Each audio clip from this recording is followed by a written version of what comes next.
tout simplement, aujourd'hui, on va parler du coup de la gestion de varroa dès la constitution des essaims en saison. Donc, le petit sommaire, tout simplement, on va initier tout ça avec la dynamique de la population de varroa. On va également avoir un petit rappel sur les médicaments acaricides, donc notamment tous les produits AMM. On va parler également du risque de l'utilisation de produits sans AMM. Ensuite, on va rentrer un peu plus dans le vif du sujet. Du coup, varroa, constitution des seins, une gestion spécifique. Donc, on va parler très brièvement en fait de la méthodologie de constitution d'un essaim et le traitement qu'on peut lui associer. Donc là, on va vous présenter une méthodologie type, mais il en existe tout un tas, comme vous le savez sûrement. Ensuite, on va parler de l'impact de la constitution d'un essaim sur la colonie mère, puisqu'il y a un impact sur celle-ci également. Et puis ensuite, on va ouvrir sur la gestion des essaims sauvages que l'on peut capturer. Après, on va passer du coup sur une petite partie suivie d'infestation varroa des essaims, parce que ça fait jamais de mal de reparler un peu de comptage. Et puis, pour conclure, on va parler justement du fait que les essaims, ça peut être une super stratégie pour aller chercher les mielées tardives. Donc, je me répète une fois de plus. Si vous avez des questions, en fait, tout au long du webinaire, vous avez l'onglet questions et réponses ou l'onglet conversation. Donc, vous pouvez tout simplement mettre votre interrogation sur ces onglets-là. Et puis, nous, on reviendra sur ces dernières à l'issue de ce petit webinaire. Donc, le webinaire, je le rappelle, il est enregistré, ce qui veut dire qu'il sera disponible sur YouTube. Donc, s'il y a des choses que vous appréhendez pas directement, c'est pas grave, vous pourrez avoir le temps de revoir justement certains éléments qui ont pu être un peu plus complexes pour vous. Et pour conclure du coup sur ce webinaire, tout simplement, je vais laisser mes deux collègues présentatrices se présenter également. Donc, Floriane, je te laisse te présenter pour commencer. Bonsoir à tous, je suis Floriane Kondratov et je suis l'animatrice pour la section apicole du GDS Grand Est. Merci beaucoup, Floriane. Et puis, Tiffaine, je te laisse également te présenter. Bonsoir à tous. Écoutez, je suis désolée, j'ai un petit souci avec ma caméra, mais tant que le micro fonctionne, c'est tout bon. Et je suis l'animatrice de la section régionale apicole du GDS Bourgogne-Franche-Comté. Voilà. Ce sera pour une prochaine fois, Tiffaine, t'en fais pas. Et du coup, moi, c'est Alexandre Calins, coordinateur de la section apicole pour le GDS Pays de la Loire.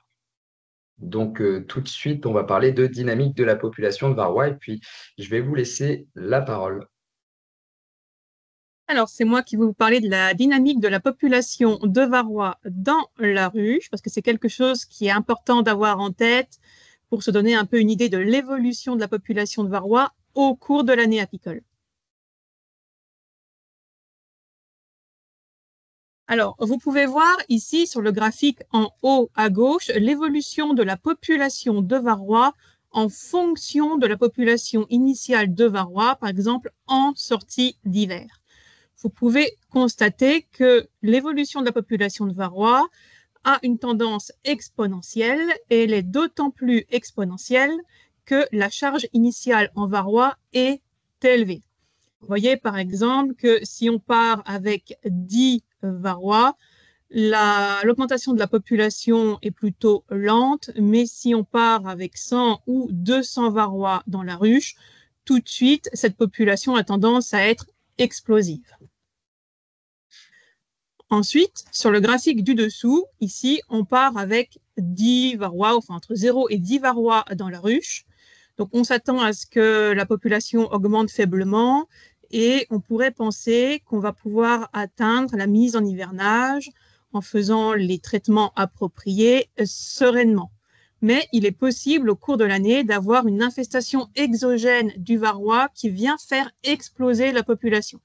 Cette infestation exogène, elle peut par exemple provenir de dérives régulières, donc d'abeilles qui pourraient amener des varroa dans votre ruche, ou tout simplement de périodes de pillage. Par exemple, lors d'un pillage, lorsque votre ruche forte va aller piller une ruche plus faible, elle va certes ramener des ressources à la ruche, mais elle va ramener également pas mal de pathogènes, dont ces fameux varrois. Et là, on peut ramener jusqu'à 200 varrois dans la ruche, ce qui peut, à certaines périodes de l'année, amener à des échecs de traitement. Dans une population d'abeilles qui se développe correctement au cours de l'année, vous voyez ici sur le petit graphique en bas à droite la population d'abeilles au cours de l'année en vert. Donc, elle augmente entre la sortie d'hivernage pour atteindre un maximum vers le mois de juin, juillet, avant de redescendre naturellement avant la production des abeilles d'hiver. Cette population d'abeilles, elle a un seuil de tolérance à la charge de varroa qu'on évalue en gros, en moyenne, vers 2000 varrois par colonie. Et en fonction de la charge initiale de varroa, des infestations exogènes et également de la présence de couvains dans votre colonie, plus ou moins important, ce seuil de tolérance va être atteint plus ou moins tôt dans l'année. Et l'objectif de l'apiculteur, c'est de maintenir l'infestation de varroa sous ce seuil de tolérance de la colonie afin que cette colonie ne périclite pas. Car au-dessus de ce seuil, l'infestation devient critique pour la colonie et à ce moment-là, on peut commencer à voir apparaître des signes de varrose qui peut amener à la mort de la colonie.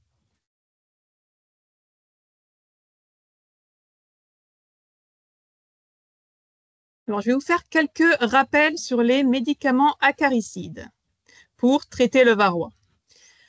On vous recommande très fortement, et c'est la loi qui vous l'impose également, d'utiliser des traitements vétérinaires qui possèdent une autorisation de mise sur le marché ou une AMM. Pourquoi ? Parce que ces médicaments présentent une sécurité à la fois pour les abeilles, l'utilisateur, l'environnement et le consommateur et vous assurent de l'efficacité du traitement contre le varroa.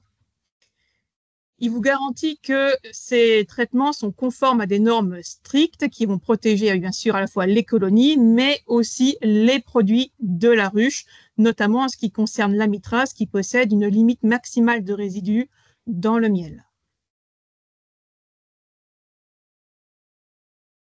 Je peux passer à la suite. Alors de mon côté, voilà. Alors, si vous n'utilisez pas ces fameux médicaments acaricides pour des raisons qui vous sont propres, vous exposez vos colonies à différents risques, notamment sur la pureté des médicaments, enfin des substances que vous allez utiliser. En général, les apiculteurs utilisent plutôt, par exemple, de l'acide oxalique qu'ils vont aller acheter en droguerie. L'acide oxalique, il y a deux formes. Une forme de qualité pharmaceutique qui est garantie pure et la forme qu'on va dire qu'on retrouve dans les drogueries mais dont la pureté n'est pas garantie. Dans cet acide oxalique-là, on peut retrouver toute forme de substances comme par exemple de l'acide nitrique ou des métaux lourds qui peuvent porter atteinte à la bonne santé de vos colonies. De plus, lorsque vous fabriquez vous-même vos traitements vétérinaires, vous n'êtes pas en mesure d'avoir un dosage précis. Or, vous savez, tout comme nous, que c'est la dose qui fait le poison. C'est-à-dire qu'avec un médicament, avec une autorisation de mise sur le marché, vous êtes absolument sûr de la qualité et de la pureté du produit, mais également des doses dans chaque application. Doses que nous ne sommes pas, nous, en mesure de contrôler avec les moyens qu'on a à la maison. En fonction des doses et des impuretés qu'il peut y avoir dans vos produits, il va y avoir des effets secondaires et des perturbations du comportement sur vos colonies qui peuvent amener à des échecs de traitement et à des mortalités.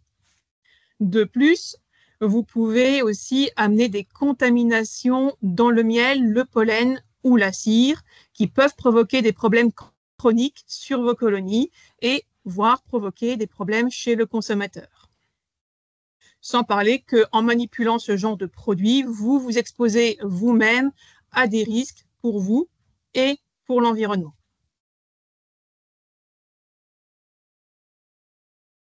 Alors, un petit rappel sur les médicaments acaricides.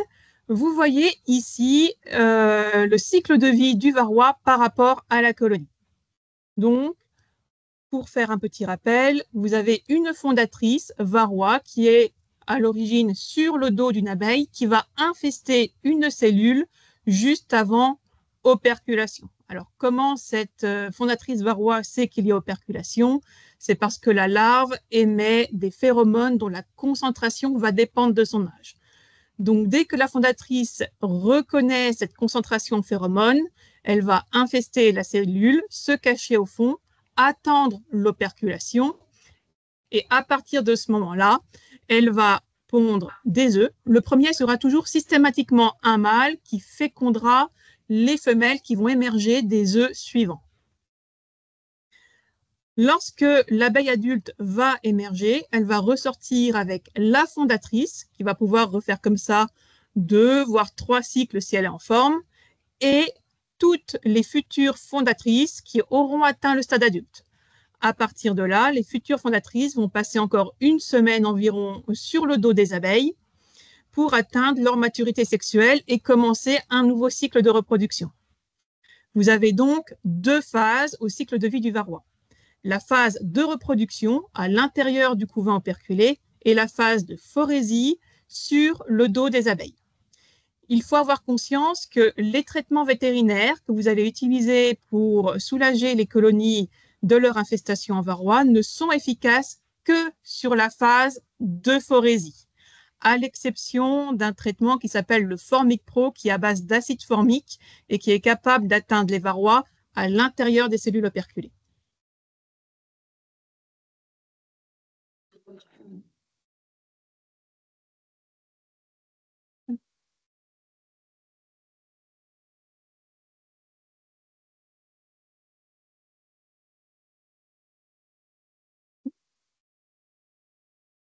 Alors, sur les médicaments acaricides, vous avez en gros 2 catégories. D'une part, les médicaments avec un effet prolongé qui vont permettre de tuer les varrois au fur et à mesure de leur émergence du couvain operculé, donc sur plusieurs générations.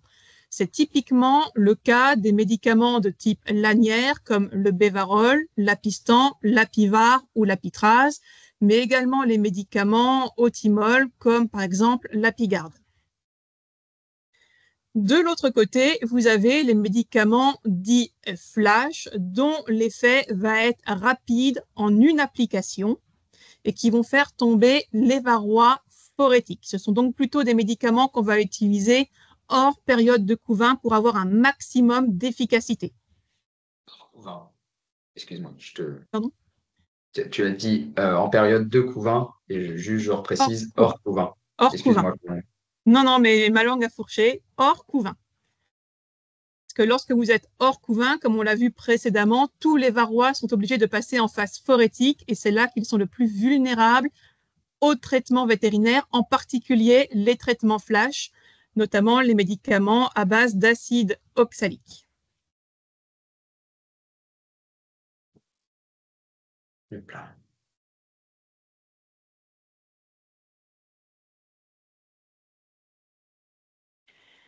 Donc, je vais prendre la suite. Donc, l'idée, en fait, c'est de vous présenter une méthode donc, qui est la constitution des seins en se basant un petit peu sur donc, ce que vous a présenté Floriane, c'est-à-dire pouvoir avoir tous les varrois en phase phorétique pour pouvoir leur appliquer un traitement flash et en éliminer au maximum.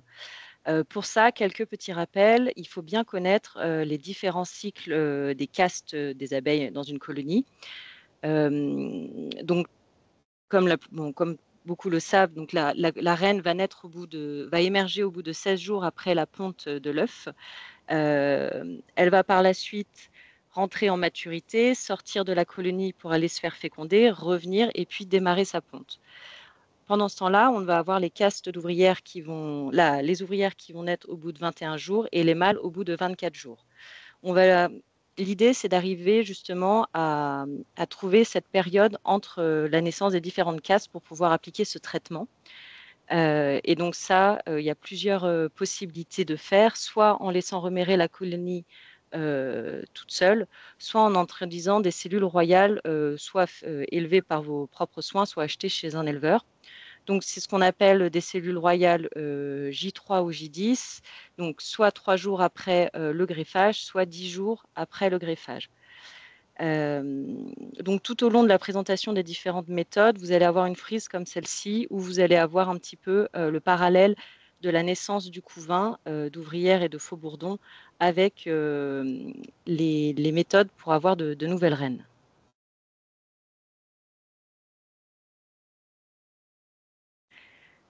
Quelques petits rappels concernant donc, les traitements flash à base d'acide oxalique que vous a présenté Floriane. Donc, je les reprends, donc le Varoxal, l'Apibioxal, l'Oxyvi et le Varomède. Tous peuvent être utilisés en dégouttement. L'Apibioxal et le Varoxal peuvent être utilisés en sublimation, donc sous forme de poudre projetée, très fine projetée dans la colonie. Et le Varoxal peut aussi être utilisé en pulvérisation. Donc, tous ces médicaments, à part le Varomède, nécessitent d'être reconstitués. Et pour ça, il faut se protéger. C'est important de pouvoir porter des EPI, donc des équipements de protection individuelle. Donc, ça comprend un masque, des lunettes, des gants, qu'il faut utiliser au moment de la reconstitution, mais aussi au moment de l'application. C'est des traitements à base d'acide oxalique. Et du coup, voilà, c'est dangereux pour l'utilisateur qui les utilise.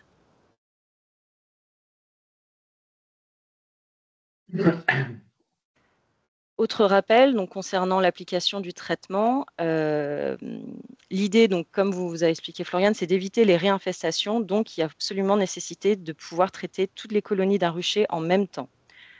Sinon, effectivement, on risque des réinfestations et tout le travail qui aurait été fait n'aura pas servi à grand-chose. Donc, on applique le traitement tôt le matin ou tard le soir pour avoir toutes les abeilles au sein de la colonie et que tout le monde puisse recevoir le traitement. Idéalement, il faut tiédir la solution pour éviter de refroidir et les abeilles et le couvain et les faire consommer en surplus. Donc, voilà, vous pouvez soit faire réchauffer la solution au bain-marie, la maintenir ensuite dans une glacière avec des bouteilles d'eau chaude, ça fonctionne très bien. Et on applique 5 ml par intercadre occupé d'abeilles, soit à l'aide d'une seringue, soit d'un verre doseur. Et l'idée étant de ne pas surdoser ni de sous-doser. Soit dans le premier cas, on risque d'avoir des mortalités, surtout des reines qui peuvent au cours de leur vie recevoir plusieurs traitements, soit avoir un traitement qui est complètement inefficace. Et donc des varrois qui continuent de vivre leur petite vie. Concernant la création des essaims artificiels, alors certes, cette méthode est appliquée pour gérer varroa, mais c'est aussi là-dessus que vous allez partir pour faire votre renouvellement de cheptel. Donc l'idée, c'est de partir sur de bonnes colonies qui ont de bonnes dynamiques de ponte et absolument pas de colonies qui sont faibles ou malades. Déjà parce que votre colonie mère à qui vous allez prélever des cadres ne sera peut-être pas en mesure de faire face au fait qu'elle ait moins de couvain pour se développer.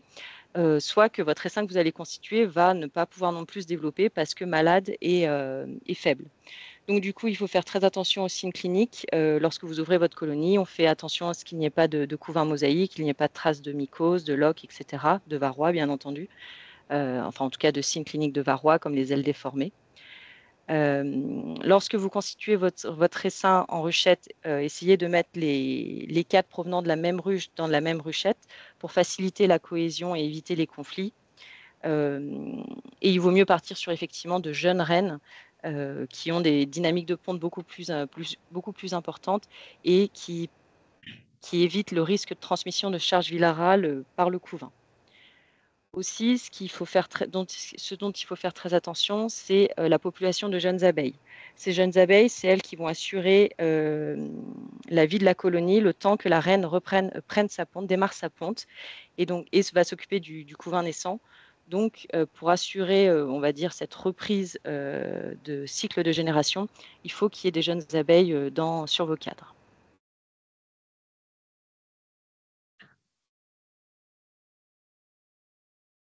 Tu peux passer à la suivante, sauf si tu veux rajouter quelque chose. Ça prend toujours un tout petit peu de délai, mais ça devrait arriver. Ok. Alors, un petit point sur la colonie mère. Donc là, vous avez deux graphiques qui présentent l'évolution de la population d'abeilles et celle de varrois, pardon, au sein de cette colonie. Donc, dans le premier graphique, vous avez, on va dire, une colonie qui est plutôt en schéma classique, c'est-à-dire qui va démarrer en début de saison, qui va avoir un traitement apivare, je crois, hein, c'est ça, C'est ça. pendant l'été et un traitement hivernal en décembre. Donc en jaune, ça représente la population d'abeilles adultes, en orange, la population de couvains. Vous avez la courbe rouge qui représente l'évolution de la population varroa, et en bleu, c'est l'indicateur varroa phorétique pour 100 abeilles. C'est un indicateur qui est important parce que c'est lui qui va nous permettre de connaître, d'estimer l'infestation varroa d'une colonie. Le trait, c'est le seuil critique dont vous parlez, Floriane, à ne pas dépasser pour éviter les effondrements de colonies. Donc, comme vous voyez dans ce premier schéma, la colonie ne subit pas de division au printemps et arrivé à la fin de l'été, on a une population varroa qui devient trop importante pour la colonie d'abeilles, donc on a un risque d'effondrement si le traitement fonctionne mal. Ou si la population varroa est trop importante pour que le traitement fonctionne de manière efficace. Le schéma d'à côté, vous avez la même chose, sauf que la colonie a subi une division au printemps. Donc on lui a retiré des cadres avec abeilles, mais sans traitement. C'est bien ça, hein, si je ne me trompe pas. Oui, c'est ça, effectivement. C'est ça, sans traitement. Et donc, on a bien fait diminuer notre nombre de varrois total, qui reste en dessous d'un seuil critique. Mais comme on ne lui a pas appliqué de traitement, on a toujours un nombre de varrois phorétiques pour la population d'abeilles pour 100 abeilles qui reste important. Parce qu'en même temps qu'on a prélevé des cadres, on a retiré du varroa, mais on a aussi retiré des abeilles. Donc, au final, le ratio reste le même. Donc, c'est pour ça qu'appliquer un traitement flash après la constitution des seins, ça permet de redémarrer d'une population varroa le plus bas possible.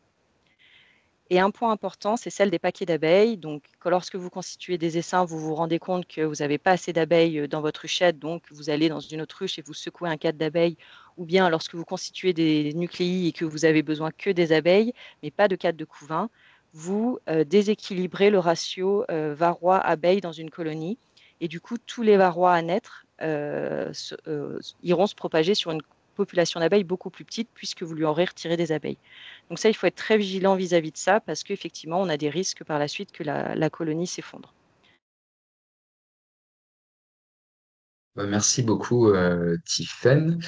Et du coup, je pense que c'est à moi de reprendre la suite. Donc, normalement, j'ai laissé un délai suffisamment important pour que la nouvelle diapo se fasse. Oui, et je crois qu'elle Donc était là, aussi pour moi celle-ci. ah, autant pour moi, tu veux la finir? Bon, écoute, n'importe. Bon, écoute, j'y vais. Vas-y, je t'en Donc, prie. la constitution des seins, voilà, on peut la faire du moment qu'il y a des mâles, parce que l'idée, c'est donc du coup c'est d'avoir des mâles pour pouvoir féconder les reines qui puissent vite reprendre leur cycle de ponte. Suivant la force de la colonie, on lui prélève 1 à 3 cadres de couvain, idéalement en ayant isolé la reine avant pour éviter de l'embarquer. On y ajoute un cadre de couvain, une cire gaufrée et une partition pour compléter donc la ruchette. On l'éloigne à plus de 3 km de la colonie mère pour éviter que les abeilles ne reviennent. Et on la nourrit au sirop 50-50 pour faciliter donc la cohésion et puis stimuler la construction de la cire. Et donc, vous avez à ce moment-là plusieurs choix possibles. Soit vous laissez remérer naturellement, soit vous introduisez donc une cellule royale que va vous présenter du coup Alexandre. Donc effectivement, soit on fait un reméage naturel, soit on peut introduire une J3, une J10, voire une reine fécondée. Alors, n'hésitez pas à me dire quand vous voyez la diapo que je commence pas trop tôt.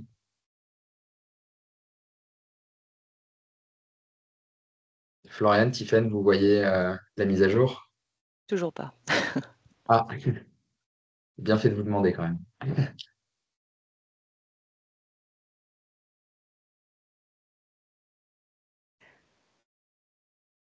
toujours pas pour le moment. Ok, ça va arriver.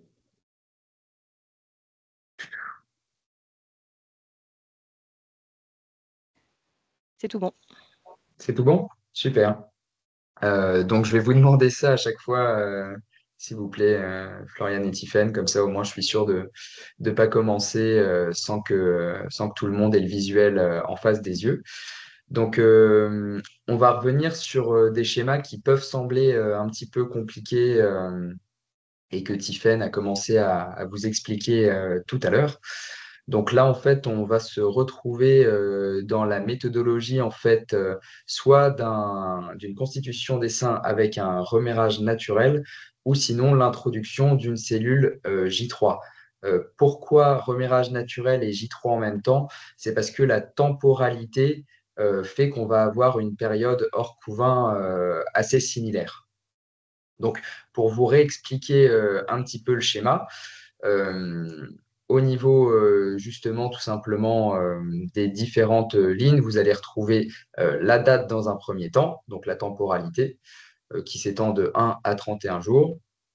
Vous allez également retrouver la partie couvain à la création de l'essaim, donc notamment le couvain qui est fermé.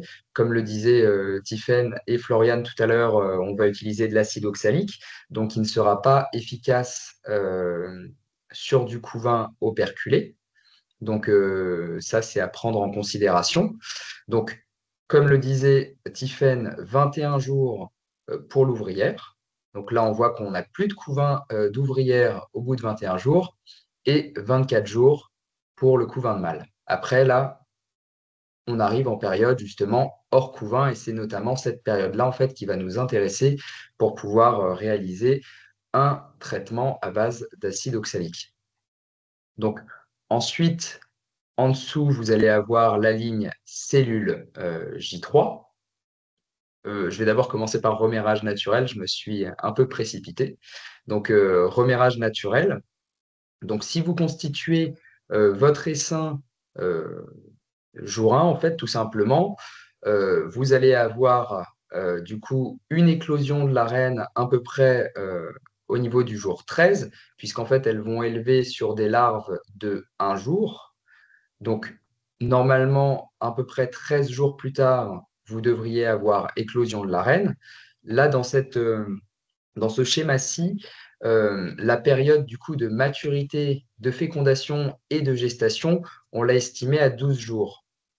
À savoir en fait que cette période-là, elle peut évoluer en fonction de la météo. Donc là, sur la théorie, on se base sur 12 jours, mais à savoir que cette période-là, elle peut évoluer. Donc, tout simplement, lorsque l'on fait un remérage naturel et que l'on constitue notre essaim, on va voir qu'au bout de 24 jours, du coup, on a bel et bien pas de ponte encore engagée de la reine. De ce fait, on va avoir une période hors couvain, donc 24 jours plus tard, on va pouvoir réaliser un dégoûtement à l'acide oxalique.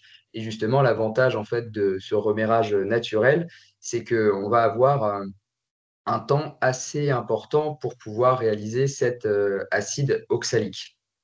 Donc, l'idée, comme le disaient Tiffaine et Florian tout à l'heure aussi, c'est que le varroa, en fait, lui, il va se planquer ensuite dans le couvain juste avant operculation. Donc, ça vous laisse quand même une fenêtre assez importante pour pouvoir réaliser votre dégoûtement à l'acide oxalique. À savoir que cette fenêtre-là, elle peut également être augmentée si vous réalisez des essaims sans couvain de mâle.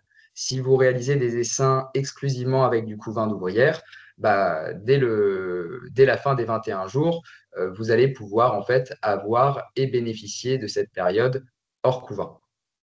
Donc, en ce qui concerne du coup la cellule J3, c'est à peu près similaire.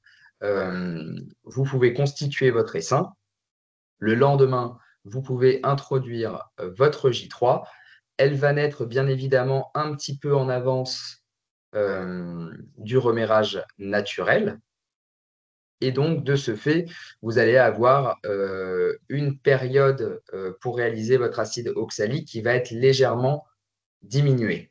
Donc ça, c'est à prendre en considération. Lorsque vous faites votre contrôle ponte à partir justement de 21 jours si vous avez fait des essaims qu'avec du couvain d'ouvrière ou 24 jours si vous avez fait des essaims avec du mâle, vérifiez quand même l'état de votre couvain, être sûr que vous n'avez plus du tout de couvain operculé et que la reine ne s'est pas mise à pondre trop tôt. C'est bon de faire un contrôle ponte avant de faire l'acide oxalique. Donc j'espère que ce premier schéma a été assez clair. C'est pas évident à comprendre, mais vous pourrez revenir dessus ou on pourra revenir dessus derrière. Si vous avez des questions, il n'y a pas de souci. Donc maintenant, on va parler de la méthode avec introduction de cellules J10. Donc elle est un petit peu à part parce qu'en fait, elle nécessite une période d'orphelinage. Si on n'a pas cette période d'orphelinage, le fait d'amener une cellule J10, normalement, elle naît 2 jours après en fait la reine. Lorsqu'on amène une cellule J10, de ce fait, en fait, si on l'implémente dès la constitution de l'essaim ou le lendemain, on ne pourra pas bénéficier en fait de cette fameuse période hors couvain que l'on souhaite pour pouvoir réaliser un dégoûtement à l'acide oxalique et du coup assainir notre population en termes de varroa. Donc je reprends le schéma tout simplement. Jour 1, on constitue notre essaim. Et ensuite, une semaine plus tard, à peu près en fonction de la météo, on va pouvoir introduire notre J10. Et là, ce qui va être assez important de faire dans cette méthodologie-là, par contre, ça va être de casser les cellules royales, en fait, que vous pourriez voir sur vos cadres, parce que forcément, elles vont commencer à élever naturellement. Donc, de ce fait, il va vraiment falloir casser les cellules royales naturelles qu'elles ont pu faire au préalable avant d'introduire cette fameuse cellule J10.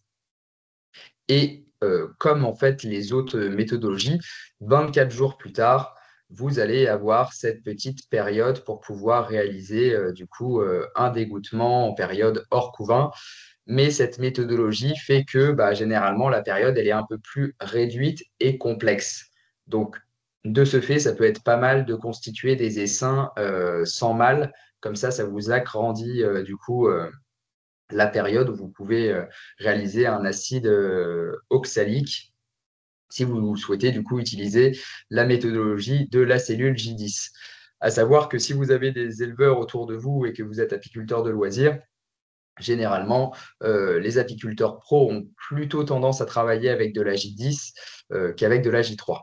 Donc, c'est à prendre en considération.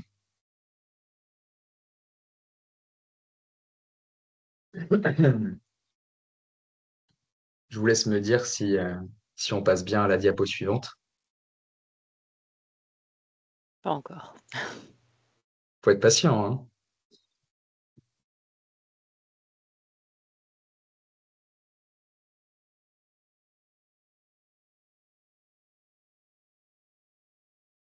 Ça y est, tu peux y aller. Ok, ça marche. Maintenant, je vais vous parler d'une autre méthodologie. On parlait du Formic Pro tout à l'heure, qui a l'avantage, en fait, tout simplement, de ne pas nécessiter une période hors couvain, puisque ce médicament-là, à base d'acide formique, va également atteindre les varrois qui sont cachés dans les cellules operculées. Donc, on va parler un petit peu de ce produit-là, du dosage, du temps de traitement, de quelques recommandations du laboratoire en dermat. Et ensuite, on verra un peu les avantages et les inconvénients de ce produit, à savoir que ce n'est pas une méthode très habituelle, mais je vous la présente parce qu'elle est utilisée par certains professionnels pour autant. Donc, à savoir que c'est un produit qui ne peut s'utiliser qu'entre 10 et 24, 25 degrés. Au-delà de ces températures-là, en fait, vous risquez d'avoir des grosses problématiques au niveau de vos essaims. Et si vous l'utilisez plus généralement, tout simplement pour traiter une ruche, vous pouvez avoir des problématiques justement au niveau des rennes. Donc, euh, Le RCP en fait du laboratoire Andermatt monte jusqu'à 29 degrés, mais les retours de terrain nous signifient bien que au-dessus de 24-25 degrés, c'est trop. Donc ça, c'est vraiment, faut être vigilant là-dessus pour le coup et ne pas se fier exclusivement à ce RCP en ce qui concerne la température.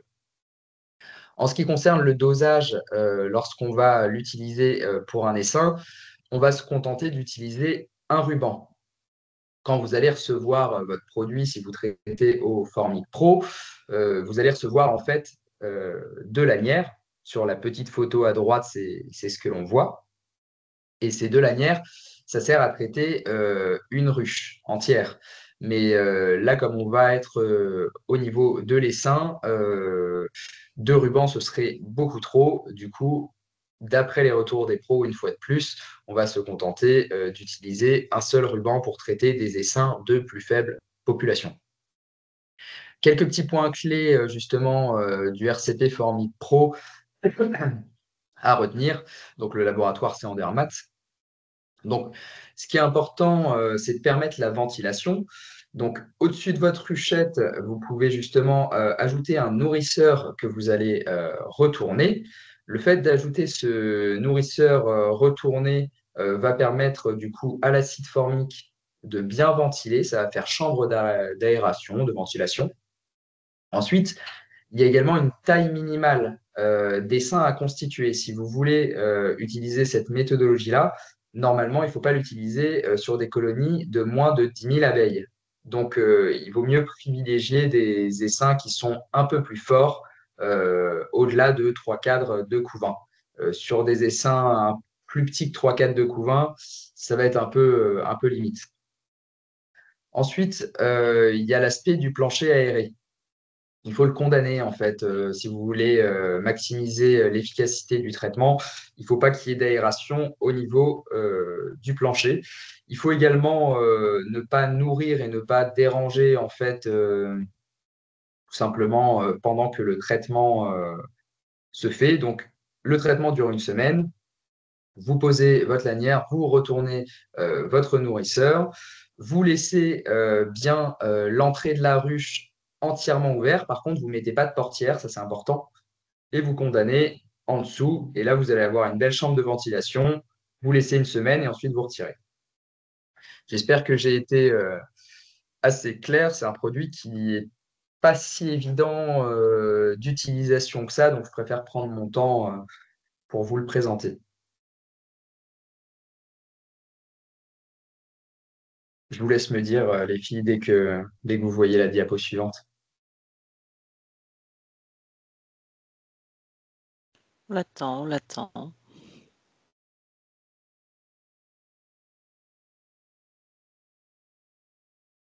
C'est tout bon. C'est tout bon.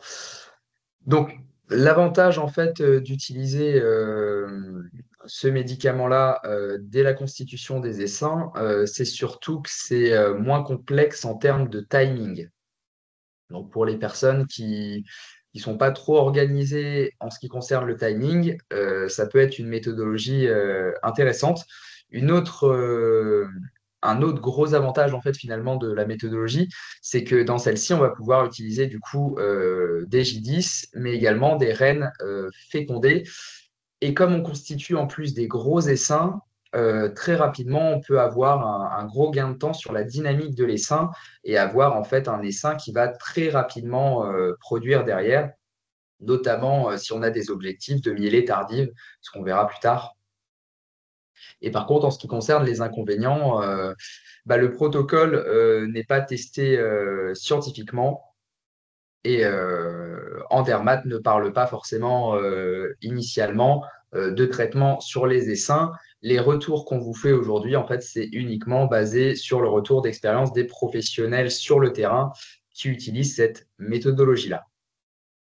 Donc, on se retrouve une fois de plus avec notre petit schéma avec la date et nos jours qui défilent. Et là, en fait, je vous ai mis en modélisation en code couleur. En vert, vous allez avoir la modélisation avec l'intro d'une cellule J10. Donc, sur l'évolution du couvain, si on est sur une J10.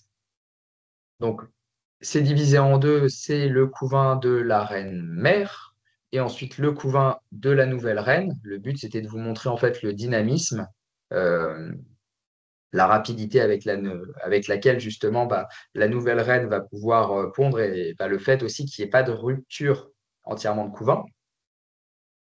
En dessous, du coup, vous avez la méthodologie avec l'introduction cellule J10. Et ensuite, en dessous, vous allez avoir du coup la méthodologie avec tout simplement la reine fécondée. Donc, une fois de plus, la ligne du couvain sirène fécondée introduite. Donc, comme on peut le voir en comparaison du couvain en fait 6J10, ce qui est important de vérifier tout simplement, c'est cette diagonale entre le couvain de la reine mère et le couvain de la nouvelle reine. Donc, beaucoup plus rapidement, en fait, tout simplement, avec une reine fécondée, vous allez avoir du couvain de nouvelle reine qui va prendre la relève. Donc, une dynamique, en fait, qui va être vachement intéressante pour les seins.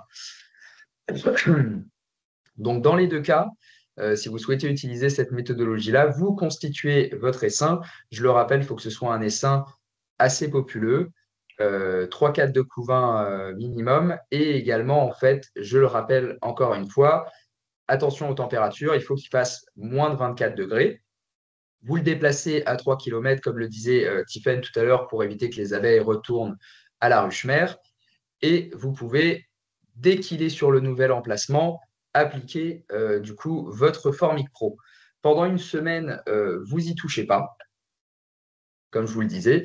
Et lorsque vous allez enlever votre traitement de Formic Pro une semaine plus tard, vous allez soit pouvoir introduire votre cellule J10, soit justement mettre votre reine fécondée. Donc, je pense que j'ai à peu près fait le tour à ce niveau-là. Si vous avez des questions plus tard, on pourra revenir dessus. Mais du coup, en termes de timing, c'est assez pratique. Ça permet d'avoir des essaims dynamiques assez rapidement et de ne pas avoir cette crainte, de ne pas avoir la fenêtre météo pour pouvoir réaliser son dégoûtement à l'acide oxalique. Un petit inconvénient quand même que je peux noter et que je ne vous ai pas mis là, c'est que le Formic Pro, ça reste un médicament qui a un coût qui est plus important que l'acide oxalique.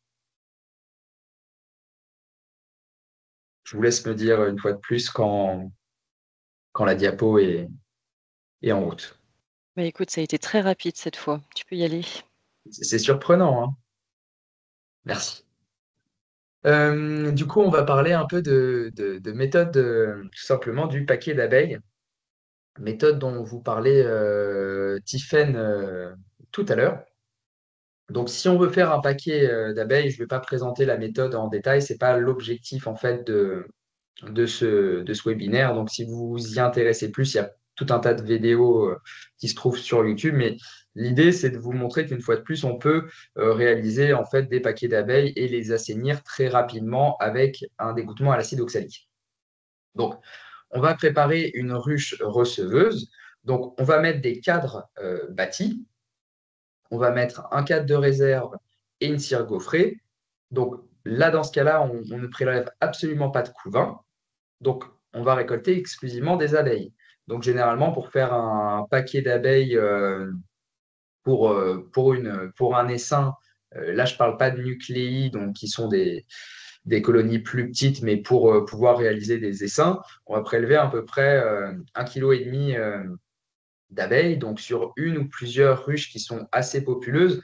Une fois de plus, faites attention quand même à ne pas prélever la reine en parallèle. Idéalement, ce serait mieux. Et du coup, en termes de logistique, grosso modo, ça représente à peu près 4 à 5 cadres d'abeilles, ce poids que je vous ai donné de 1,5 kg à peu près. Donc, vous allez secouer ces cadres d'abeilles dans votre ruchette receveuse. Vous allez bien la fermer de tous les côtés. Donc, vous pouvez la nourrir, c'est ce que je vous disais en parallèle, hein. Vous pouvez avoir un cadre de réserve où vous pouvez très bien mettre un nourrisseur avec du sirop pour être sûr qu'elles aient suffisamment à manger. Et vous allez l'isoler au frais pendant 2 à 3 jours, histoire que justement la ruche ait une cohésion. Surtout que là, vous allez peut-être prélever sur plusieurs colonies et comme le disait Tiffany tout à l'heure, en termes de cohésion, ça peut être un peu la bagarre au début. Donc, pour bien privilégier cette cohésion, vous pouvez isoler et maintenir au frais pendant 2 à 3 jours. Et ensuite, tout simplement, quand vous allez ramener cette ruche sur son emplacement définitif, vous allez ouvrir, vous allez pouvoir faire votre dégoûtement à l'acide oxalique. Il y a des abeilles, mais il n'y a pas de couvain.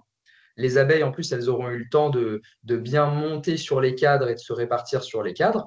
Et à partir de ce moment-là, vous allez pouvoir introduire du coup votre cellule J3, votre cellule J10 ou bien votre reine fécondée. Ça, ce sera à vous de voir en fonction de ce que vous avez sous la main et du dynamisme que vous voulez pour votre essaim.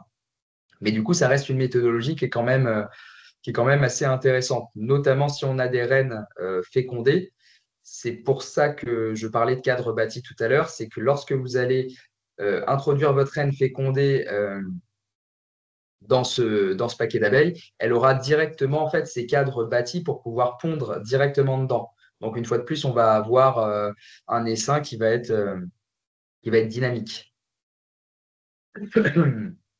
Une fois de plus, si vous avez des questions, on pourra revenir dessus.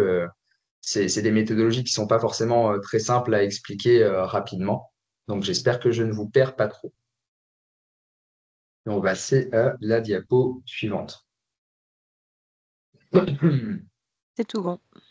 C'est tout bon? Je vais parler légèrement en fait de gestion des essaims capturés parce que je suppose que vous devez être appelé assez souvent pour aller récolter justement des essaims sauvages.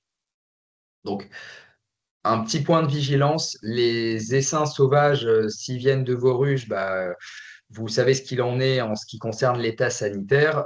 Par contre, lorsqu'on vous appelle pour aller chercher des essaims et que vous ne connaissez pas la provenance de l'essaim, potentiellement, vous pouvez introduire des problématiques sanitaires sur votre rucher. Donc, en ce qui concerne les bonnes pratiques, idéalement, les essaims, vaut mieux les mettre sur cire gaufrée.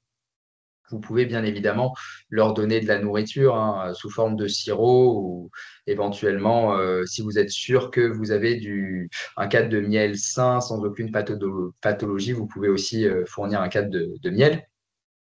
Vous allez l'isoler un petit peu de votre rucher habituel pour éviter justement la contamination pendant un cycle de couvain. Et en fait, directement après l'avoir isolé, 2 à 6 jours plus tard, comme vous le souhaitez, parce qu'elles vont d'abord devoir étendre les cires gaufrées avant que la reine puisse pondre dedans.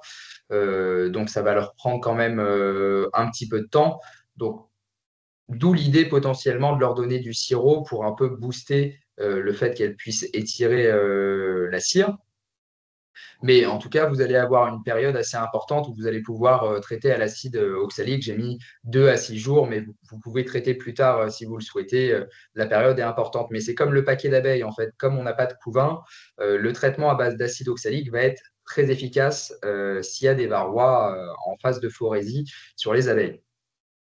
Et après, ça, c'est ce dernier point. Si vous remarquez qu'il y a des problématiques au niveau de la ponte ou des problématiques sanitaires, vous pouvez remplacer la reine à terme. Donc, je pense qu'on a à peu près fait le tour pour cette partie et je vais relaisser la main. Du coup, je ne sais plus si c'est Floriane ou Tiffany qui s'occupe de l'infestation varroa sur les essaims. C'est moi. C'est toi. Alors, je te passe la diapo suivante. Alors, un rappel sur le suivi des infestations varroa sur les essaims. Alors, dans l'idéal, il faudrait compter tout au long de l'année, que ce soit sur les colonies ou sur les essaims, mais il est vrai que c'est quand même quelque chose qui reste chronophage et il y a des périodes clés à laquelle le comptage va permettre d'avoir une bonne vision sur les futures interventions apicoles qu'il va falloir effectuer. Le premier comptage qu'il faudrait faire, c'est un comptage en sortie d'hiver sur vos colonies. Ça va vous permettre de repérer les colonies qui sont les plus fortes et les plus saines, sur lesquelles vous pourrez prélever vos futurs essaims. Bien évidemment, petit rappel, on évite de multiplier des colonies faibles et malades. Ça coule de source. Ensuite, on peut faire un comptage vers le mois de juillet, en été, pour évaluer l'efficacité du traitement qui va être en correspondance avec le comptage que vous allez faire après votre traitement, notamment le traitement de fin d'été. Ce comptage-là sur vos essaims, il va vous permettre également de voir si votre essaim va être assez fort pour aller exploiter les mielées tardives. En effet, si vous avez un essaim qui est surchargé en varroa, cet essaim-là va être affaibli et il est peu probable qu'il ait suffisamment de force pour produire du miel sur ces fameuses mielées tardives. Enfin, vous pouvez faire un comptage post-traitement, donc après votre traitement de fin d'été, afin d'évaluer son efficacité. Bien sûr, vous ne pourrez évaluer son efficacité que si vous avez fait le comptage avant traitement. Et si vous avez toujours trop de varroa à ce moment-là, vous pourrez envisager un traitement de rattrapage si besoin. L'idée étant de limiter le nombre d'interventions et de traitements appliqués sur une colonie.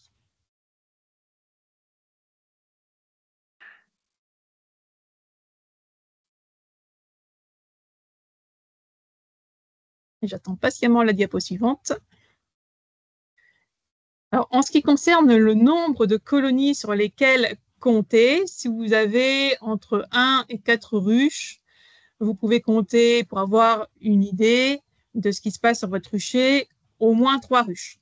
Entre 5 et 10, on va évaluer l'infestation du varroa sur au moins 5 colonies.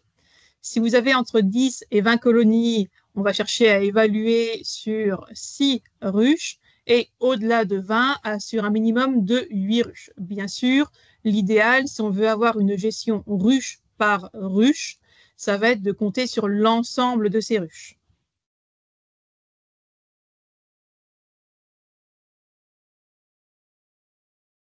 Alors, en ce qui concerne les méthodes de comptage, si vous avez participé au dernier webinaire, vous savez que vous avez au moins 2 méthodes de comptage à votre disposition. La première, ça va être le comptage des varrois qui vont tomber naturellement sur le plancher de la ruche, soit par mort naturelle ou alors lors de l'épouillage des abeilles. L'idée de ce comptage sur l'ange, ça va être de placer un lange graissé sur le tiroir, sous le plancher grillagé de votre ruche, sur une période d'un minimum de 7 jours et de compter régulièrement l'ensemble des varrois qui vont tomber au cours de cette période. À la fin de cette période, vous aurez donc un nombre de varrois par jour sur une moyenne de 7 jours. La deuxième méthode, c'est la méthode qu'on appelle la méthode du VP100, VP100 signifiant varroa phorétique pour 100 abeilles. Il s'agit donc d'aller compter les varrois qui sont sur les abeilles, donc les varrois phorétiques. Et donc pour ça, il va falloir prélever un échantillon de 300 abeilles, soit environ 100-120 ml d'abeilles, et de décrocher les varrois selon différentes méthodes. Donc, vous avez 3 méthodes, la méthode au sucre glace, la méthode à l'alcool au détergent et la méthode au CO2. Je vous renvoie vers notre précédent webinaire pour plus d'informations sur les méthodes de comptage. Avec cette méthode VP100, vous allez obtenir un nombre de varrois phorétiques pour 100 abeilles. Les seuils vont dépendre de la période de l'année à laquelle vous comptez. En sortie d'hivernage, on espère avoir moins de 1 varrois par jour avec la méthode sur l'ange ou moins de 1 varrois phorétique pour 100 abeilles avec la méthode du VP100. Si vous êtes au-dessus de ce seuil, il va falloir envisager de faire un traitement avant de poser les premières hausses pour faire chuter la pression du varroa et espérer passer le reste de l'année apicole sereinement. En fin de printemps, on espère avoir moins de 3 varrois par jour ou moins de 3 varrois phorétiques pour 100 abeilles. Si l'on est au-dessus de ce seuil, il va falloir envisager un traitement rapide ou une intervention rapide entre 2 mielées. En été, on espère moins de 10 varrois par jour ou moins de 5 varrois phorétiques pour 100 abeilles. Et si l'on est au-dessus de ce seuil, il va falloir envisager d'avancer la date de votre traitement de fin d'été de manière à bien pouvoir protéger la production de vos abeilles d'hiver et avoir une grappe hivernale suffisamment forte pour passer l'hiver, mais aussi forte pour élever votre première génération d'abeilles d'été l'année suivante. Et enfin, avant l'hiver, après l'application de votre traitement principal, on espère avoir moins de 1 varroa par jour ou moins de 1 varroa phorétique pour 100 abeilles, sans quoi il faudra envisager de faire un traitement complémentaire en hiver qui se traduit généralement par un traitement flash à l'acide oxalique.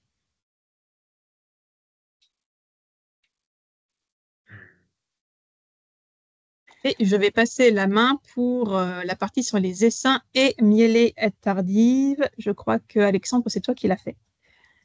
Ouais. Vous voyez directement le schéma ou pas encore? Pas vraiment un schéma, mais on a un Tout beau bon. champ de sarrasin. C'est bon? Bon. Au top. Euh, donc ça, c'est pour justement la gestion des colonies avec des miellées dites tardives, donc après le 1er août. Je ne suis pas un connaisseur de toutes les miellées des différentes régions, mais par exemple, chez nous, en Pays de la Loire, ça peut être le sarrasin ou encore dans des zones très humides, on va avoir de la Jussie. Donc, après, ça peut concerner d'autres miellées qui se trouvent après cette date-là.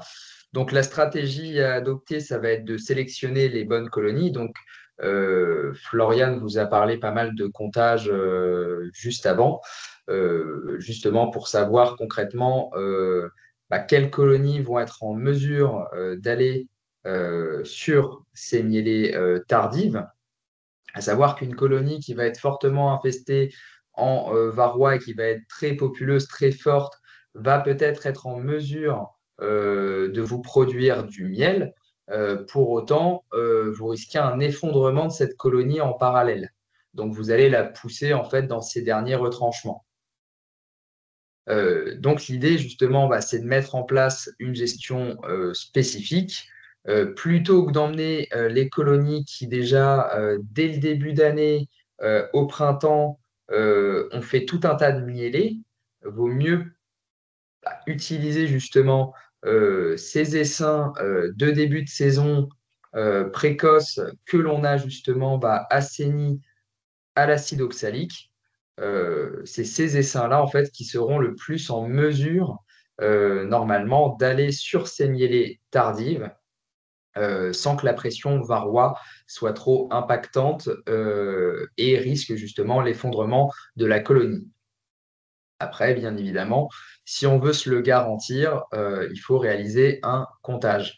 Mais si vraiment on n'a absolument pas le temps, qu'on est dans un contexte d'apiculture professionnelle et qu'on est débordé, il vaut mieux préconiser justement d'emmener ces fameux essaims qu'on a traités en début de saison en période hors couvain que les colonies qui ont déjà tiré des miellets sur toute la saison. Donc, je vais pouvoir passer à la conclusion. Je vais vous laisser me dire quand est-ce que c'est bon au niveau du diaporama. C'est tout bon. Super. Donc, comme on a pu le voir, en fait, il y a tout un tas de techniques qui fonctionnent bien pour pouvoir assainir un essaim avec les produits, les médicaments tout simplement qu'on a à notre disposition. L'idée tout simplement, ça va être de l'adapter à vos besoins, à votre exploitation et également peut-être à votre façon de faire justement. Si vous êtes quelqu'un de plutôt rigoureux avec un suivi du timing très précis, si vous ne voulez pas vous inquiéter de la météo, euh, ce sera vraiment à vous en fait de saisir la méthodologie qui vous convient le mieux. Après, bien évidemment, vous pouvez expérimenter diverses méthodologies à petite échelle pour voir ce qui vous correspond le plus. Tous les choix, en fait, vont être faits en fonction de vos objectifs et de votre technicité. Donc, comme on a pu le voir, chaque méthode, elle a des avantages, mais elle a également des contraintes. Donc, par exemple, température pour le Formic Pro ou question de timing en ce qui concerne, par exemple, l'acide oxalique qui nécessite une période hors couvain. L'idée globale en fait de tout ce webinaire, c'est surtout en fait d'utiliser cette période en fait, prévoir un assainissement varrois. Ça semble indispensable aujourd'hui pour une gestion durable. Le traitement exclusivement d'été estival aujourd'hui ne semble plus suffisant pour gérer varroa à lui tout seul. Aujourd'hui, on préconise quasiment systématiquement le fameux traitement de rattrapage en hiver à base d'acide oxalique que la plupart des apiculteurs font par dégouttement ou certains autres par sublimation. On n'en a pas forcément beaucoup parlé, mais on a vite fait visualiser les EPI. Pour ceux qui souhaiteraient se lancer dans la sublimation, grosse précaution et renseignez-vous bien quand même avant au préalable, puisque ça nécessite des EPI qui sont assez importants. Donc là, je mets juste un petit point de vigilance en plus à ce niveau-là. Et pour conclure sur tout ça, en fait, l'idée, ça va vraiment être d'exploiter toutes les fenêtres que vous allez avoir hors couvain. Donc, je vous parlais de la période hivernale où justement, normalement, la ponte s'arrête. Donc, c'est pour ça qu'on préconise justement un traitement à l'acide oxalique en fin d'année. C'est parce qu'il n'y a plus de couvain ou très peu et du coup que le traitement est efficace. Et du coup, tout simplement, quand l'on constitue des essaims, on va pouvoir également ouvrir ces fameuses fenêtres hors couvain. Et c'est en ce sens qu'il faut vraiment les exploiter au maximum. En tout cas, je vous remercie beaucoup pour votre attention.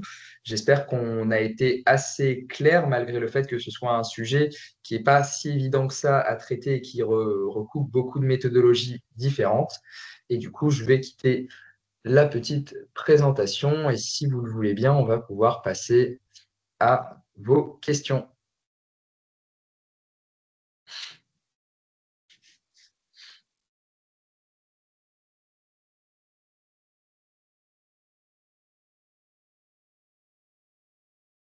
Alors, j'arrête le partage de l'écran.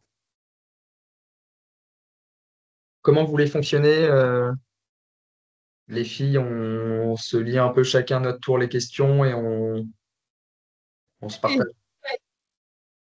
Eh bien, en vérité, pour le moment, il n'y a pas beaucoup de questions qui popent dans le chat. Ok. Il y avait Monsieur Amblard dans questions et réponses qui nous disait concernant le dégoûtement, il n'est pas préférable de le réaliser après le début de la ponte. Est-ce que tu veux y répondre, Floriane? Oui, alors j'avais répondu que effectivement, j'imagine que on parle ici de la période de couvain ouvert avant l'operculation des premières cellules. Donc techniquement, il serait possible d'attendre cette période pour faire un traitement à l'acide oxalique en gardant quand même à l'esprit que l'acide oxalique sera plus toxique pour les jeunes larves dont la cuticule n'est pas encore complètement développée. Donc, il y a un risque de mortalité sur le couvain ouvert avec ce type de traitement. Donc, il vaut mieux faire ça vraiment hors couvain, y compris hors période de couvain ouvert. Merci beaucoup, Floriane, pour les précisions. Donc là, en tout cas, cette question-là, on y a bien répondu. Michel, je vous invite vraiment à poser votre question par écrit. Je suis navré, on ne va pas ouvrir les micros parce que sinon, on devrait le faire pour tout le monde et ça va vite devenir la cohue après. Donc, on privilégie vraiment les questions écrites pour éviter que ça parte dans tous les sens et qu'on commence à avoir des bugs de micro. On le faisait avant, mais c'est un peu trop compliqué.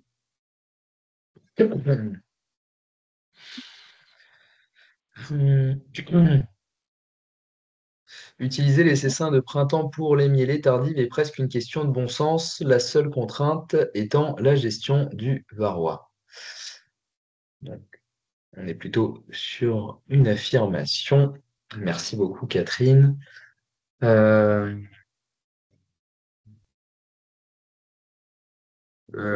ah oui, un petit retour sur le varoxal par la pulvérisation. Quelles précautions pour l'apiculteur? Je veux bien répondre rapidement à celle-ci. Euh, on a échangé un peu avec divers vétérinaires de la région, puis avec d'autres collègues apiculteurs.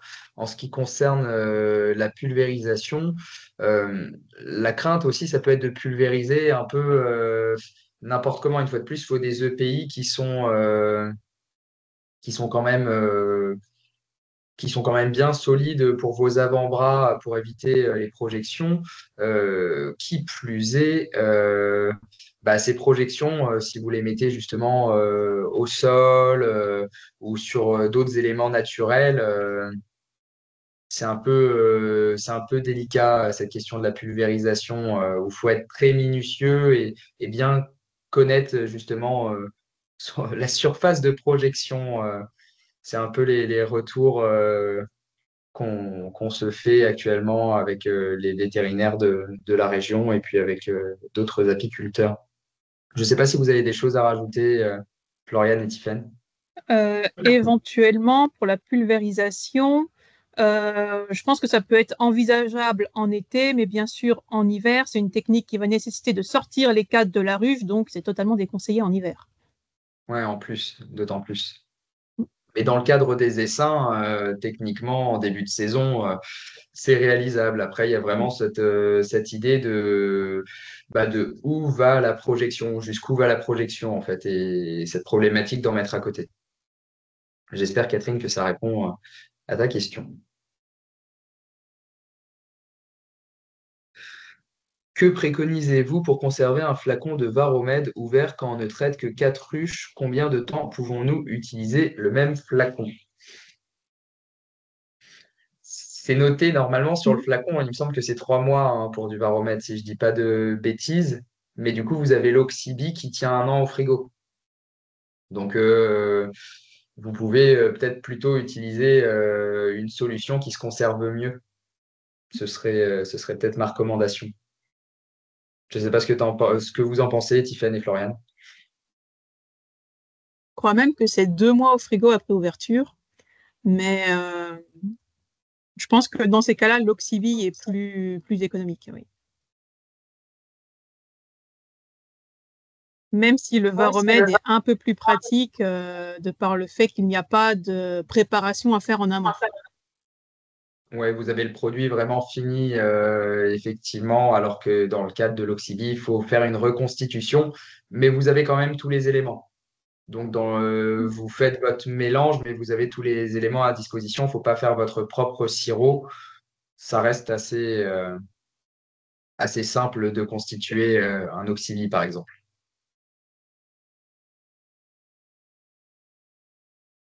Moi, j'ai eu quelques questions. Donc, Monsieur Péchineau, qui est de Bourgogne-Franche-Comté, m'a appelé parce qu'il a eu des petits soucis avec la conversation. Il ne pouvait pas poser sa question. Donc, il avait d'abord une remarque que lui, il utilise la sublimation sur couvain ouvert parce qu'a priori, c'est moins toxique que le dégouttement. Donc, je ne sais pas si c'est quelque chose dont vous avez déjà entendu parler. J'ai pas consulté les études à ce niveau-là en ce qui me concerne. Florian? Moi non plus. Eh ben, je lui redemanderai, je leur demanderai où est-ce les études qu'il a trouvées là-dessus. Et sinon, il posait aussi la question sur les moyens qui existaient aujourd'hui pour compter les varrois, entre autres tout ce qui est scanner, etc., les applications qui sortent aujourd'hui et qui devraient faciliter le comptage. Ça, c'est une question, savoir si on a des infos sur ces systèmes-là. Florian, tu veux en dire un petit mot? Alors oui, il existe des scanners sur lesquels on peut faire passer les langes et qui va compter les varrois. Alors je crois qu'après c'est 1 euro par lange en ce qui concerne la lecture par scanner pour recevoir les résultats. Ça donne des résultats qui sont intéressant et qui reste quand même à améliorer parce que je crois que pour l'instant, ces scanners-là visualisent très bien les varrois qui sont sur le dos ou sur le ventre, mais pour peu qu'ils soient un petit peu sur le côté ou les pattes bien repliées, il y a encore un petit biais de ce côté-là avec un risque de sous-estimation, mais c'est des choses qui avancent et qui sont quand même prometteuses pour une rapidité de comptage et une efficacité, on va dire, la plus optimale possible. Ouais, je rejoins Florian. Il y a notamment une boîte qui s'appelle Apis Ferro, qui est une boîte italienne. Et du coup, c'est ce à quoi Florian faisait référence. Effectivement, c'est un coût assez important, la lecture de l'ange. 1 euro, c'est quand on en scanne énormément, hein. Et du coup, bah, sinon, on est plutôt à 1,40 €, 1,50 € le Lange, sachant qu'en fait, pour avoir à disposition ce scanner-là, il faut faire un minimum de, il me semble, 1 500 ou 2 000 Langes à l'année. Donc, concrètement, là, au sein du réseau, on est quand même en train de réfléchir peut-être à essayer d'utiliser ces fameux scanners peut-être pour avoir des endroits centralisés où nous, en tant que GDS, bah, on pourrait recevoir vos langes, les lire et vous faire directement en fait un retour en fait sur votre infestation de ruches, ce qui vous de votre côté bah, vous simplifierait quand même grandement le travail de comptage. Et nous, ça nous permettrait d'avoir une super base de données tout simplement pour pouvoir analyser les résultats. Donc ça, c'est des réflexions qui sont en cours actuellement et qui nécessitent encore un petit peu de structuration au niveau du réseau. Mais on y pense. J'espère en tout cas que ça a répondu aux questions. Et il y a notamment aussi un monsieur qui est en train de travailler actuellement sur une base de données et qui essaye de développer une application. Donc, il y avait plusieurs applications qui ont essayé de voir le jour.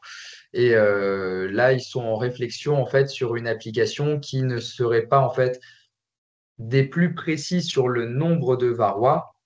Donc, on aurait une fiabilité peut-être qui serait à hauteur de 80 à 90%. Mais en fait, l'objectif, ce serait pas de compter précisément le nombre de varrois, mais juste nous dire si on est en dessous ou au-dessus du seuil. Et ensuite, de pouvoir, par exemple, donner un rappel pour pouvoir contacter votre GDS pour avoir du conseil, etc., en fonction du résultat qui pourrait, que vous pourriez avoir en prenant votre photo. Donc ça, c'est une réflexion qui est aussi Mm. en cours avec ce fameux monsieur qui cherche à développer une application gratuite pour le coup. Donc, à voir quand est-ce que ça verra le jour, mais c'est une petite information. Alors, il y a eu pas mal de questions. Je ne sais plus où est-ce qu'on en était. Euh, Donc là, il y a une question. Oui, le webinaire sera bien accessible en replay sur YouTube. Euh, On a une question. Les GDSA ne préconisent pour l'instant que le traitement estival et vous dites que le traitement de rattrapage est inévitable. En tout cas, en Bourgogne-Franche-Comté, le traitement de rattrapage hivernal, on le préconise aussi. Et on préconise surtout de faire des comptages pour pouvoir suivre ces infestations et savoir si ce traitement est appliqué ou pas. Mais non, aujourd'hui, si vous n'avez pas la capacité de suivre correctement vos ruches, il est fortement recommandé pour éviter que la colonie ne s'écroule pendant l'hiver. La même chose est recommandée en Grand Est. Et normalement, pareil, en Pays de la Loire, ça fait plusieurs années qu'il y a pas mal de communication justement sur ces sujets, des flash infos sur ces périodes-là justement qui nécessitent le traitement estival, pas estival, excusez-moi, plutôt le traitement rattrapage que généralement on préconise sur le mois de décembre. Donc, généralement, il y a quand même une petite information qui vous est envoyée sous forme de flash info ou dans les communications, en règle générale, c'est vraiment quelque chose qui revient de plus en plus souvent. Euh, voilà. En tout cas, aujourd'hui, je pense que c'est quand même préconisé par le plus grand nombre des GDSA, il me semble.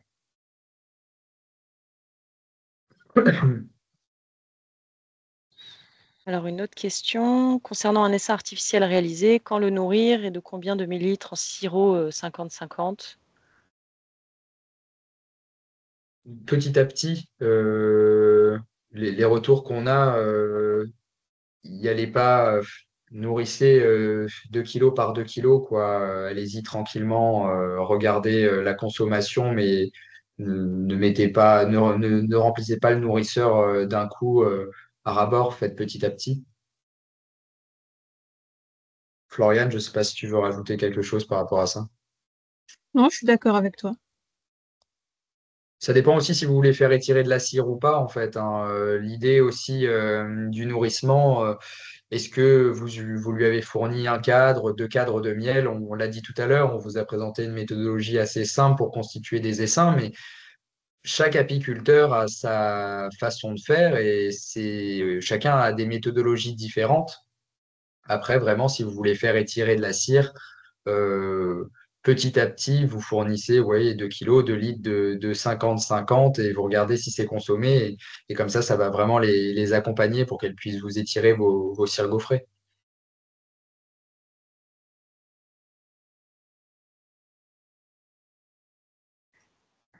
Alors, une autre question. Donc, pour le traitement acide oxalique avec une nouvelle reine, quel âge minimum attendre pour ne pas risquer de trop la perdre? Alors,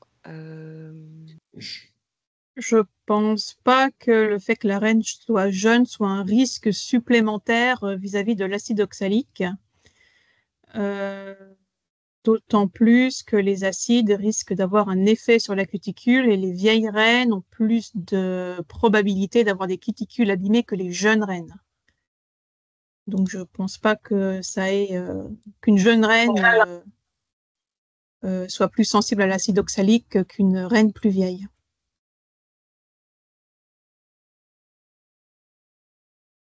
Je rajouterais pour compléter ce que dit Floriane, généralement, de plus en plus de professionnels sont en train vraiment de systématiser en fait ce qu'on vous a présenté aujourd'hui, le fait d'assainir les essaims. Et, euh, et ils ont des très bons résultats en fait hein, sur la qualité de la ponte, etc. Derrière, il n'y a pas l'air d'avoir un impact trop important de réaliser ce fameux dégoûtement à l'acide oxalique, même si la reine, effectivement, est jeune et vient juste de se mettre en ponte. Après, peut-être qu'effectivement, on va forcément abîmer sa cuticule à chaque fois qu'on fait un traitement à base d'acide oxalique. Ça, faut en avoir conscience. Mais on n'a pas tant d'autres méthodologies que ça, finalement, pour se prémunir contre varroa. Donc c'est malheureusement, c'est sûrement la meilleure solution des deux mondes, quoi. oui. Alors là, il y a une autre question. Peut-on malgré tout effectuer un traitement avec couve fermé dans le cadre d'infection phorétique avant la pose des hausses? Alors c'est vrai que les grosses infestations au printemps, c'est toujours très compliqué à gérer, surtout quand il faut poser des hausses. Après, alors je ne sais pas à quel moment vous parlez, si c'est effectivement au printemps. Généralement, si vous avez une colonie au printemps qui est très infestée, elle n'aura pas la capacité de supporter des hausses. Donc, généralement, elle sera divisée pour pouvoir justement, la colonie entière sera divisée pour pouvoir appliquer un petit peu la méthode qu'on vous a présentée et pour pouvoir pouvoir être traité. Euh, Après, je sais qu'il y a certains apiculteurs avant les hausses qui refont un traitement lanière, mais pareil, c'est pas ce qu'il y a de plus forcément de plus simple. Et j'avais vu une question tout à l'heure qui parlait du retrait de couvain de mâle. Le retrait de couvain de mâle, effectivement, c'est une bonne solution pour aider la colonie à s'assainir en varroa tout au long de la saison et arriver à l'été au moment du traitement principal avec une charge varroa un peu moins forte. Ça suffit pas, mais ça aide la colonie. Voilà, Alexandre, Floriane, si vous voulez compléter. C'est bon pour moi. J'en profite de ce que tu viens de dire pour donner un, un autre point qui peut être intéressant pour la colonie mère. Il y a aussi de plus en plus de pros maintenant qui constituent des essaims avec beaucoup de couvains operculés pour justement, on parle justement du retrait de couvain mâle. Donc lorsque le varroa, du coup, est dans ses cellules de mâle, mais il y a de plus en plus de professionnels, du coup, qui décident également de constituer des essaims avec justement beaucoup de couvains operculés, en se disant bah, qu'il y a du varroa qui est présent caché au niveau de ce couvain operculé et que du coup, ils vont quand même enlever une bonne proportion de varroa. Et c'est en ce sens-là qu'ils réalisent un assainissement comme on vous l'explique depuis tout à l'heure, à l'acide oxalique au contrôle ponte.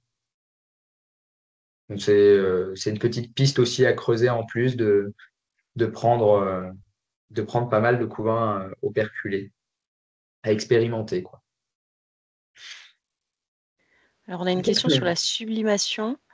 On peut, alors, je ne sais pas si c'est vraiment. On peut en parler rapidement, mais peut-être que ça fera justement l'objet d'un prochain webinaire, si ce n'est peut-être qu'il y a déjà un webinaire sur le sujet. Pour ce qui est du dosage, en tout cas, c'est voilà, même chose que pour le Varomède. Vous avez toutes les indications sur le médicament. Et comment procéder? Effectivement, il faut pouvoir s'équiper. Que ce soit en matériel, en sublimateur et en EPI, parce que comme vous disiez Alexandre, c'est beaucoup plus lourd en termes de protection, puisque voilà, c'est des vapeurs d'acide, donc il ne faut absolument pas les respirer. Et puis, il faut pouvoir confiner complètement la colonie dans la ruche pour éviter que l'acide oxalique ne se disperse en dehors de la colonie. Mais je pense que voilà, la sublimation, on aura l'occasion d'en revenir pendant l'année, je pense.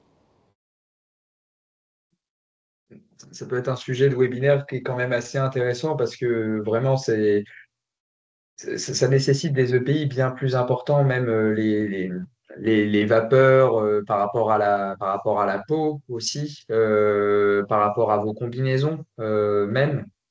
Réutiliser les combinaisons sans les laver, alors qu'on a été dans un nuage, que la combinaison a été dans un nuage en fait d'acide oxalique par sublimation, ça nécessite vraiment des EPI importants pour préserver votre santé. Donc, effectivement, si c'est un sujet qui vous intéresse, on pourra sûrement essayer de faire un petit webinaire dédié sur le sujet. Alors, encore quelques questions, parce qu'on va arriver tout doucement au bout. Quel est pour vous le traitement le plus adapté pour un apiculteur de loisirs quand ces colonies plutôt infestées en ruchers sédentaires sont entourées de mielées tardives? Formic Pro systématiquement, point d'interrogation. Alexandre, est-ce que tu veux... Ce que je peux dire par rapport à ça, c'est que idéalement, il faut avoir connaissance au travers du comptage de l'infestation de ces colonies. On a fait un webinaire il y a quelques temps sur une expérimentation qu'on a fait du coup conjointement avec l'ASAD 49 et puis la FRGTV. Ça vous était présenté du coup par Jean-Luc Denécher et Gérald Terville. Et dans cette, euh, dans cette expérimentation qui a duré un an, en fait, ce qu'on peut préconiser, par exemple, sur des environnements où il y a des mielées tardives et où on a des infestations varroa qui peuvent être importantes, ça va être de faire un traitement complémentaire, effectivement, à l'acide formique avant de poser les lanières. Donc, si vous êtes intéressé sur la chaîne YouTube du GDS Pays de la Loire, en fait, vous avez cette rediffusion en fait où on parle de tous ces résultats-là. Donc, ça peut être des pistes de réflexion pour vous à ce niveau-là. J'espère que je réponds un peu à votre question.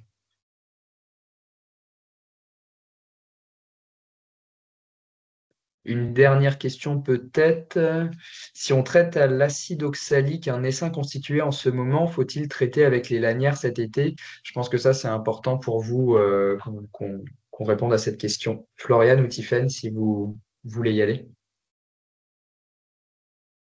La réponse est oui, il faudra toujours mieux faire le traitement de fin d'été qui est quasiment indispensable, même si l'essaim a été traité, parce que la population de varroa va continuer à augmenter après le traitement de votre essaim.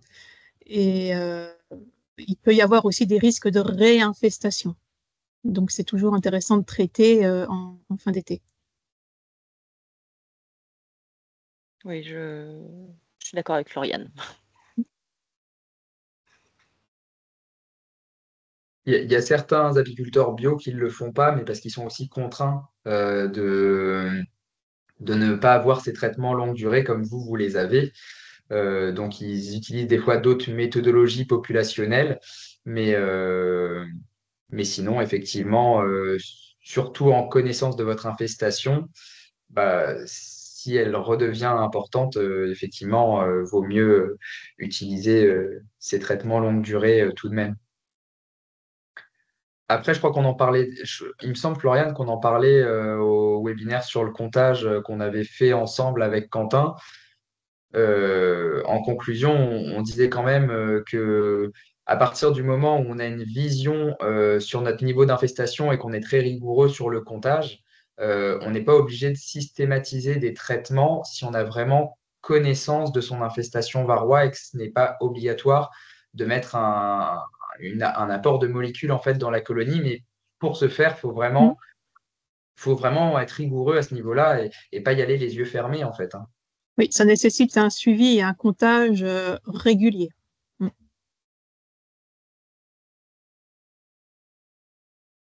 Je ne sais pas si pour vous, il y avait d'autres dernières questions qui semblaient très importantes et auxquelles il faudrait absolument répondre ou si c'est à peu près bon. Euh,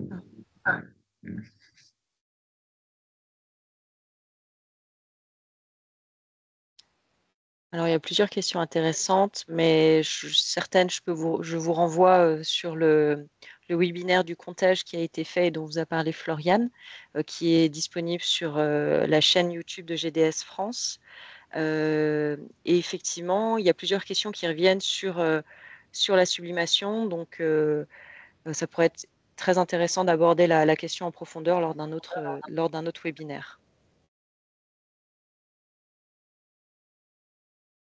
Super. Et juste pour répondre à Sébastien très rapidement par rapport au cadre à Mal, on a fait un webinaire le mois précédent, donc sur la chaîne YouTube, une fois de plus, vous allez retrouver une présentation sur le sujet.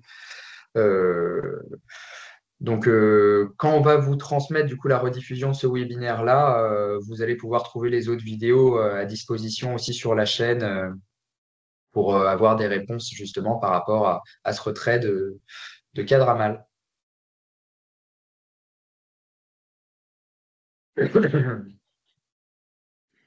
Bah écoutez, ça me semble plutôt pas mal. Il est à peu près 19h30. On a réussi à tenir les délais. Donc ça me semble parfait pour clôturer ce webinaire. En tout cas, merci énormément à Floriane et puis à Tiffaine pour cette présentation. C'était un plaisir de partager ça avec vous.